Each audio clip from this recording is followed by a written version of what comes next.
Hello everyone, Lurgs here, and today it's how to take apart a DFS Modular Corner Sofa, and hopefully this will be the same for other manufacturers as well. Maybe you need to disconnect the parts because you're taking it to the tip, or maybe you've sold it, or you're just moving it to a different room. And this is the corner sofa here. So we've got two parts to disconnect. We've got this middle corner piece here, which is connected to the two side pieces.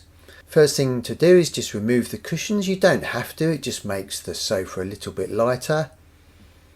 And you'll be able to see where the brackets are once I've disconnected it. You've got two brackets on this particular model, so I'm going to be lifting the sofa upwards and then gently moving it away.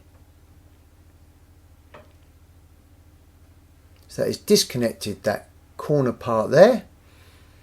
And if we just zoom in, I'll just show you how the brackets work. So as you're lifting it up, it just comes out of these clips on this side. So you're lifting it out of those clips and disconnecting it. Now we've got one more piece, which is the longer piece. Now make sure you're lifting the correct part, otherwise the whole thing will just go up in the air. So on this one, I'm lifting the two-seater part and then pushing the corner part away. And as before, just show you how the brackets work, exactly the same as the other ones. So you're just lifting it out of those where they just clip into place.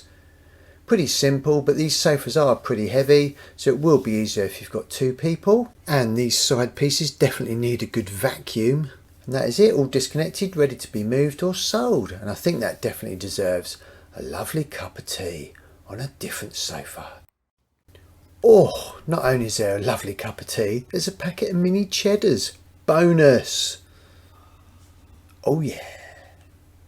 Oh yeah. Gotta love the mini cheddars.